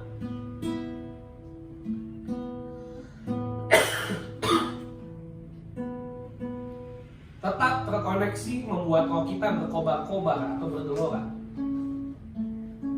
Yang kelima, benefit yang kelima, maka roh kita akan terus berkobar-kobar. Roma 12 ayat 11, janganlah hendaknya kerajinanmu kendor. Biarlah rohmu menyala-nyala dan layanilah Tuhan.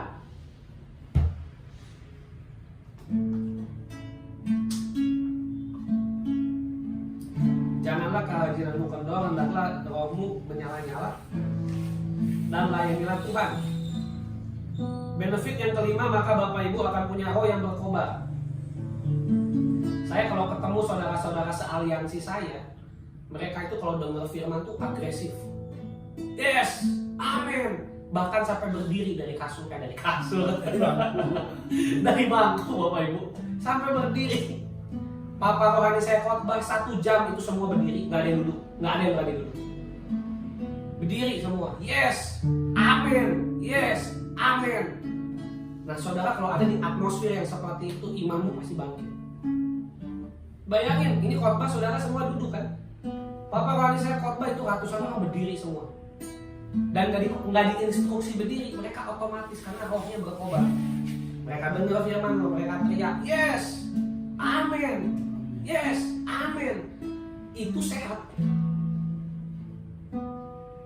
Kenapa bisa seperti itu? Karena rohnya berkobar, bergelora. Orang kalau dengar firman Tuhan, ya wajar nggak pernah mengalami firman karena rohnya nggak berkobar. Yang mengerti katakan yes. Yes. Ya, ketika engkau berkobar, engkau itu hasil dari koneksi yang akurat, menghasilkan rohmu bergelora, berkobar-kobar. Ketika menyembah nggak kayak orang bisik-bisik, teriak. Masa kita manggil teman kita aja bisa teriak, masa kita bahasa roh nggak bisa teriak? Kalau memang memungkinkan bisa teriak ya teriak. Katakan amin. Amin. Ya, jangan bahasa roh itu kayak orang bisik-bisik lah. Diam-diam. Nyaringkan, makanya saya bilang nyaringkan suaramu, nyaringkan, kobarkan rohmu. Kalau memang bisa memungkinkan buat lebih keras, minimal telinga kita sendiri dengar. Kecuali jangan saudara lagi beli ayam di pasar, apa syekirata, ya jangan, atau ayamnya hidup bangkit Bapak Ibu. Saudara kalau lagi beli ayam di pasar jangan berbahasa roh lah, dengan nyaringkan suara ya. Rapataka, berapa bayarnya? Cash atau tunai? Sikirataka. Ya nggak seperti itu ya. Itu bablas namanya, itu nggak akurat. Itu agak miring setengah ons Bapak Ibu ya. Yang keenam, tetap terhubung atau stay connected membuat kita mengalami pewahyuan yang progresif atau peningkapan yang terus meningkat. Yohanes 16 ayat 2 sampai 3, masih banyak hal. Yohanes 16 ayat 12 sampai 3. Masih banyak hal yang harus kukatakan kepadamu, tetapi sekarang kamu belum dapat menanggungnya. Jadi masih banyak hal yang harus disampaikan, tapi kamu belum dapat menanggungnya. Tetapi bila ia datang roh kebenaran, dia akan memimpin kamu kepada seluruh kebenaran. Ini berbicara daripada pewahyuan yang progresif. Hanya pewahyuan yang terus meningkat. Kalau kita terus terkoneksi seperti ini, Bapak Ibu akan mendapatkan update dan upgrade. Di sini yang punya handphone, lambaikan tangannya. Yang punya handphone. Di handphone saudara muncul nggak notifikasi minta update? Muncul ya? Ya. Kemarin aplikasi saya bank lupa diupdate. Saya mikir ini saya cek kenapa nggak bisa kebuka saldonya. Saya pikir apa saldo saya hilang? Sampai 3 hari Bapak Ibu saya cek, aduh nggak bisa kebuka saldo. Saya pikir error, coba lagi besok. Saya cek lagi yang sama, nggak bisa kebuka saldo saya nominalnya. Besok aja lagi saya cek lagi nggak bisa. Saya pikir, aduh Tuhan apa saya harus ke bank? Tapi dalam hati saya, intuisi saya berkata, kamu belum update. Belum update aplikasi. Dalam roh saya itu ada yang ngomong gitu. Nah itulah untungnya kalau bergaul dengan Roh Kudus ya. Dalam hati tuh ada yang ngingetin. Itu update aplikasinya. Saya ingat, oh iya ya. Coba saya cek ke App Store. Oh iya belum diupdate, saya update. Setelah saya update, nominal saldo saya bisa muncul. Nah Bapak Ibu, kadang kekristenan kita tuh kayak gini. Kita pikir, kok kenapa berkat saya gak cair-cair ya? Kok kenapa saya doa gak dijawab-jawab? Kenapa janji Tuhan gak digenapi? Wah ini saya harus puasa lebih banyak nih. Saya harus penyembahan lebih lama nih. Bukan saudara. Harus diupdate. Alami pewahyuan yang progresif. Koneksi 5 tadi harus dijaga. Amin. Karena kalau nggak diupdate, maka saudara berhenti nggak dapat pewahyuan yang baru. Ingat, surga nggak pernah berhenti, neraka nggak pernah berhenti. Kita yang berhenti update. Tiap hari itu ada data di alam roh. Seperti kemarin saya tangkap ketika berdoa, oh malaikat Mikael sedang berperang di wilayah Argentina, di wilayah Turki. Itu update data dari alam roh. Kalau saya tangkap sedang terjadi peperangan rohani di wilayah negara Argentina dan Turki. Malaikat pasukan militer Tuhan di alam roh sedang bergerak ke wilayah sana. Sedang terjadi peperangan rohani besar di wilayah Argentina dan Turki dan mau terjadi revival di sana. Itu ditangkap di alam roh. Ada informasi masuk, pewahyuan. Kan nggak mungkin saya dapat datanya, kan saya nggak nonton berita. Saya aja nggak tahu di Argentina kejadian apa, di Turki kejadian apa, saya nggak tahu apa-apa. Tapi saya ambil data itu di alam rohani dan saya ucapkan. Nah itu ada pewahyuan. Untuk dapat itu harus terhubung. Katakan amin. Yang terakhir, yang ketujuh. Ya, kita sampai di yang terakhir. Saya sudah bilang kita akan panjang ya, 1,5 jam ini, 2 sesi sebenarnya. Saya rindu ini semua sampai penting untuk saudara dengar, supaya saya rindu saudara ini mengalami janji Tuhan. Amin. Saya ini udah greget. Saya rindu saudara ini satu-satu semua ngalamin janji Tuhan. Katakan yes. Yes. Karena kalau saudara susah, saya juga susah. Bukan kalau saudara susah saya senang, enggak. Kalau saudara susah, ujung-ujungnya kan saya juga mau minta didoain. Ada yang minta konseling, ngedumel ke saya juga gitu kan. Jadi saya pengen saudara tuh semua tuh naik, ngalamin janji Tuhan. Katakan haleluya. Saya tuh nggak pernah loh ke orang tua rohani saya, aduh Dad saya gini. Saya ngalamin masalah gini. Aduh saya susah, saya gini, saya nggak ada uang gini. Nggak pernah saya. Saya kalau update sama orang tua rohani, Dad saya mengalami kemenangan, puji Tuhan di Bali sudah ada kantor yayasan. Jadi saya selalu update tuh kemenangan. Nggak muter-muter lagi, update lagi yang susah. Gitu ya. Kasihan orang tua rohani saya, setiap kali saya update yang jelek-jelek. Yang susah-susah terus update. Gitu ya. Giliran yang senang cuan hilang. Kadang kan ada jenis orang yang gitu ya. Giliran susah cari pak pendeta, giliran cuan hilang, nggak ada di gereja gitu kan. Rapture Bapak Ibu. Tapi giliran utang, giliran susah cari pendeta gitu kan. Waduh. Kita kadang jadi tempat sampah itu jadi ujung-ujungnya. Tempat buang-buang curhatan. Makanya saya nggak mau lah dicurhat-curhatin begitu. Yang ketujuh, tetap terhubung membuat kita dibentuk dan dibersihkan. Katakan amin. Saudara mau bermultiplikasi? Amin. Yang mau dimultiplikasikan? Yes. Lambaikan tangan. Yang mau terima janji Tuhan? Haleluya. Tapi saya mau tanya, saudara mau dibersihkan nggak? Haleluya. Iya atau enggak? Ampun. Nggak ada haleluya Bapak Ibu. Saudara mau dibersihkan nggak? Jawabannya cuma iya dan tidak. Ampun. Ingat, tidak ada buah kalau tidak dibersihkan. Ya. Yohanes 15. Yohanes 15. Kita baca lagi. Ini yang terakhir. Saudara Yohanes 15 Ayat 2, setiap ranting padaku yang tidak berbuah dipotong dan ranting yang berbuah dipotong. Nah saudara komplain lagi sama Tuhan. Tuhan, saya berbuah dipotong. Gak berbuah dipotong, Tuhan tuh maunya apa sih? Nah saudara harus akurat. Bersih. Dibersihkannya supaya ia berbuah lebih banyak. Kalau yang gak berbuah dipotong dibuang, beda gak? Yang berbuah dipotong untuk dibersihkan, beda loh. Nah kalau saudara mau berbuah, mau terima janji Tuhan, saudara harus terkoneksi. Supaya tadi poin terakhir, supaya saudara dibersihkan, dibentuk. Jangan mau berkatnya tapi dibentuknya gak mau. Ampun. Ya, jangan mau berkatnya, jangan mau suksesnya, tapi dibentuknya nggak mau, dididiknya nggak mau, dipolaknya nggak mau, dibersihkannya nggak mau. Itu nggak bisa.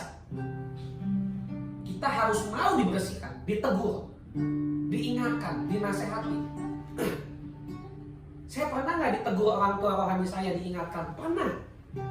Dipanggil saya, diajak ngobrol, diingatkan, ada hal-hal yang diingatkan kepada saya. Jadi saya pun dibentuk, ditegur, ada yang ingetin saya, ada yang kasih tahu saya. Nah kalau kita pemimpin rohani, pendeta, kita nggak punya bapak rohani lagi, siapa yang menegur kita, siapa yang ingetin kita, siapa yang ngasih tahu kita kalau kita salah? Nanti kita sesuka-suka kita, seenak-enak mau kita. Nah ini bahaya sekali. Makanya banyak pemimpin rohani jatuh karena tidak mau dibersihkan, tidak mau dipotong, tidak mau dibentuk di dalam rumah Tuhan oleh orangnya Tuhan, oleh kebenaran. Ini poin yang terakhir, tapi ini yang paling penting, menjadi kunci dari semua benefit. Ingat, dibersihkan itu adalah benefit, Bapak Ibu. Ampun. Ada orang yang mau mandiin saudara, itu puji Tuhan loh. Haleluya. Bayangin saudara, ada orang yang mau ngambil orang gila di jalan, dimandiin, dipotongin kukunya. Itu benefit bukan? Benefit. Gak sembarangan orang lo mau ngambil orang gila di pinggir jalan. Nah kita semua ini dulu seperti orang gila di pinggir jalan, gak ada yang ngurus, termasuk saya. Tapi Tuhan kirimlah orang tua rohani, Tuhan kirimlah orangnya Tuhan yang mengambil kita, yang ngurus kita. Lewat Tuhan, lewat orang tersebut. Itu satu keuntungan bukan? Keuntungan loh. Itu satu berkat besar bukan? Itu berkat besar Bapak Ibu. Jangan sepelekan. Menemukan orang tua rohani itu berkat yang besar. Gak semua orang punya orang tua rohani, saya ulang. Gak semua orang punya orang yang punya hati mau bentuk dia, mau nasehatin, mau tegur, mau ngingetin. Gak semua. Karena untuk ngebentuk saudara itu ada waktu. Waktu itu uang, nyawa. Dan gak semua orang mau kasih waktu hidupnya untuk investasi kepada hidup kita. Jadi kalau ada orang yang mau investasi hidupnya, waktunya buat kita, kita harus bersyukur. Saya bersyukur ada orang tua rohani yang Tuhan kasih yang mau investasi hidupnya, waktunya, tenaganya, kehidupannya buat saya. Membentuk saya lewat firman yang ada di rumahnya. Saudara pikir khotbah 1,5 jam kayak gini nggak capek? Kalau saudara bilang, aduh firmannya 1,5 jam lama banget nih 2 sesi, capek. Ya saya lebih capek yang ngomong. Tapi ini yang Rasul Paulus bilang seperti sakit bersalin. Betul? Saudara capek dengar firman 1,5 jam, saya lebih capek lagi. Saudara tahu nggak, pendeta khotbah 30 menit aja, nyiapin khotbahnya seminggu. Doa puasa cuma buat khotbah 30 menit. Tanya tuh Pastor Stefanus, bener nggak omongan saya? Khotbah itu nggak gampang ya. Ngasih makan anak rohani itu nggak gampang. Kalau saudara 1,5 jam bilang capek, saya lebih capek lagi. Saya ngomong ngoceh 1,5 jam loh, nggak berhenti nih. Tapi ini yang dikatakan orang tua itu mau sakit bersalin buat kita. Ada orang yang bayar harga mau ngomong firman. Kenapa saya mau? Karena ada orang di atas saya yang sudah bayar harga buat saya buat ngomong firman. Nanti saudara juga bayar harga buat anak-anak rohani saudara, supaya mereka juga mendengar kebenaran dari mulut saudara. Katakan amin. Amin. Karena saya juga sudah bayar harga. Ya. Jadi firman yang disampaikan itu sangat bernilai. Dan itu Nggak semua orang mau. Ya. Kalau saudara jadi pendeta, enaknya gimana sih? Enaknya kan khotbah di gereja A dapat PK 500.000, siang pindah ke gereja B dapat PK 500.000, pindah lagi ke gereja C, siang dapat PK 500.000, malam ke gereja D. Khotbahnya sama diputar, pindah gereja 4 kali 500.000 berapa Bapak Ibu? 2 juta. 2 juta kali 4 sebulan 8 juta. Bapak Ibu cuma modal keliling gereja. Ini saya buka dapurnya pendeta nih. Tapi saya bukan pendeta kelilingan. Saya di sini untuk dewasain saudara. Saya nggak terima undangan khotbah di gereja lain. Saya nggak terima. Saya cuma terima undangan khotbah di gereja anak rohani saya dan orang-orang yang terkoneksi dengan saya. Saya mau nanya, buat saya sebagai hamba Tuhan itu kerugian atau keuntungan? Kalau secara hitungan uang rugi, Bapak Ibu. Kalau saya pakai, saya keliling, pagi saya khotbah dapat 500.000, siang khotbah dapat 500.000, sore khotbah dapat 500.000, malam khotbah dapat 500.000. Saya dapat 2 juta satu hari Minggu doang. Kali 4, 8 juta Bapak Ibu. Nah itu Bapak Ibu harus tahu tuh hitungan pendeta kelilingan begitu. Itu dapurnya pendeta, itu saya buka. Tapi saya bukan pendeta kelilingan. Saya ini seorang rasul, anaknya rasul yang membawa dimensi kerasulan, yang bicara panjang lebar seperti Paulus bicara di depan muridnya berjam-jam untuk membangun. Kalau pendeta bayaran, kalau bisa khotbah cuma 20 menit deh. 20 menit dapat 500.000 Bapak Ibu. Bayangin, makin singkat makin cuan, karena makin singkat khotbahnya bisa pindah gereja lain. Khotbah paling lama 40 menit, 45 menit, betul? Pindah gereja lain lagi, dibayar lagi. Jadi nggak mudah jadi orang tua rohani. Kami di aliansi kami nggak diajar jadi pendeta kelilingan. Maaf, pendeta kelilingan itu nggak ada harga dirinya. Saudara ibaratnya dipakai untuk diperalat untuk mendewasakan anak orang lain. Ini saya bicara tegas. Kami diajar untuk mendewasakan anak-anak kami. Jadilah figur di rumahmu sendiri, anak-anakmu sendiri.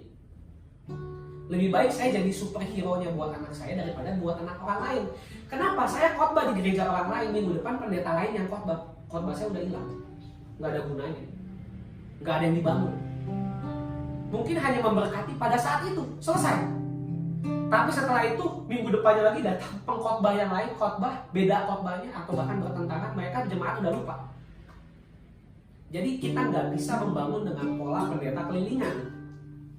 Makanya kenapa saya tidak pernah kelilingan. Saya selalu standby hari Sabtu, saya standby mendoakan. Hari Minggu saya standby mengajar. Hari Kamis saya standby kasih makan. Hari Rabu saya standby kasih makan. Bapak Ibu, saya ini seneng jalan-jalan. Di Bali itu banyak tempat jalan-jalan Bapak Ibu.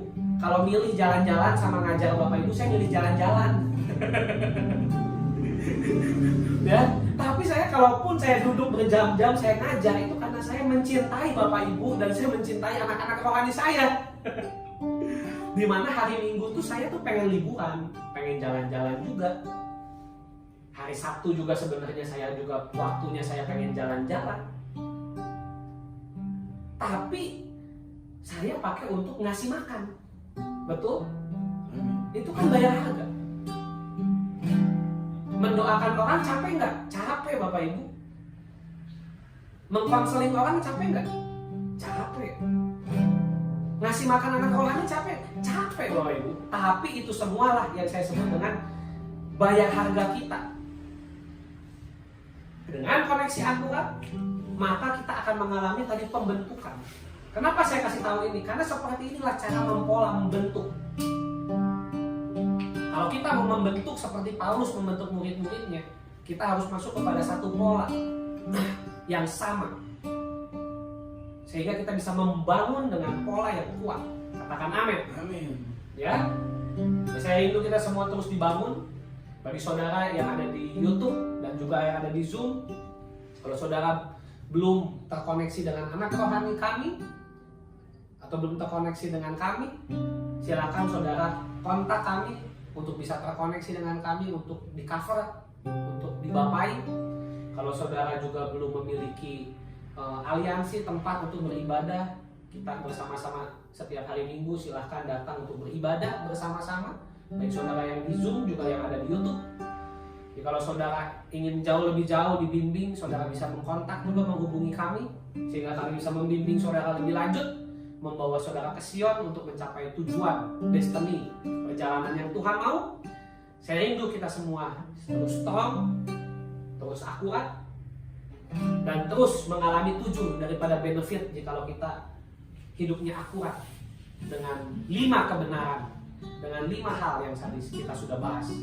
Salam kerajaan, Tuhan Yesus memberkati kita semua. Shalom, selamat hari Minggu. Mari kita angkat tangan kita. Kita mau berdoa. Bapak Yesus Roh Kudus, terima kasih untuk kebenaran, untuk anugerah, untuk kasih karunia firman yang dianugerahkan yang melimpah bagi kami. Kami percaya ketika anugerah itu mengalir limpah. Open heaven terjadi untuk semua Light dari keturunan yang terkoneksi dengan aliansi Open Heaven, sehingga mereka semua diberkati, bermultiplikasi, mengalami penjebolan di semua area kehidupan. Tuhan menjawab doa-doanya, bukakan pintu-pintunya, karena kalau Tuhan membuka tidak ada yang bisa menutup pintu. Di dalam nama Tuhan Yesus, diberkati engkau di kota, di ladang, bakulmu diberkati Tuhan, kambing dombamu, buah kandunganmu diberkati Tuhan, makananmu diberkati Tuhan, keluar masukmu diberkati Tuhan, kemanapun engkau pergi, Tuhan mengadakan sinar wajahnya kepadamu, dan engkau mengalami kemenangan. Bersatu maju musuhmu, bercerai-berai mereka mundur, engkau kalahkan di dalam nama Yesus. Sampai Maranatha tiba kedatangan Tuhan Yesus yang kedua kalinya. Sama-sama katakan amin. Haleluya. Selamat hari Minggu. Tuhan Yesus memberkati kita semua. Sampai bertemu nanti hari Rabu dan hari Kamis. Bapak Ibu. Shalom everyone. Welcome to Open Heaven Ministry. Let's pray together at Breakthrough Worship every Wednesday at 6 p.m. Jakarta. Mari berdoa bersama dalam Breakthrough Worship yang diadakan setiap hari Rabu pukul 18.00 Jakarta. Let's join the Apostolic class to learn more deeply about God's Word every Thursday at 6 p.m. Jakarta. Mari ikutilah kelas apostolik untuk memperdalam pemahaman Anda mengenai firman Tuhan yang diadakan setiap hari Kamis pukul 18.00 Jakarta. Join us at 30 Minutes Open Heaven Sunday Service. Experience the reality of God's Word that overflows from the house of God. Bergabunglah dalam 30 menit ibadah raya Open Heaven Ministry. Dengarkan impartasi firman dari rumah Allah agar saudara mengalami realita firman secara limpah. For those who want to sow in the form of offerings, tithes, funds for the foundation that we will manage for operation, development, and missions, you can contact Kevin at the contact number listed. Bagi saudara yang rindu menabur dalam bentuk persembahan, perpuluhan, dana bagi yayasan yang akan kami kelola untuk operasional, pembangunan, dan misi, dapat hubungi Kevin di nomor kontak yang tertera. We open for a prayer service for those who want to be prayed for. You can contact Kevin with the contact listed on the screen. Kami membuka pelayanan doa bagi saudara yang rindu didoakan. Saudara bisa menghubungi Kevin dengan kontak yang tertera pada layar. You can follow the Foundation social media and also visit the Foundation website to obtain information about the Foundation event. Saudara bisa mengikuti sosial media yayasan dan juga mengunjungi website yayasan untuk memperoleh informasi seputar kegiatan yayasan. See you again at the next event. God bless. Sampai berjumpa di acara berikutnya. Tuhan memberkati.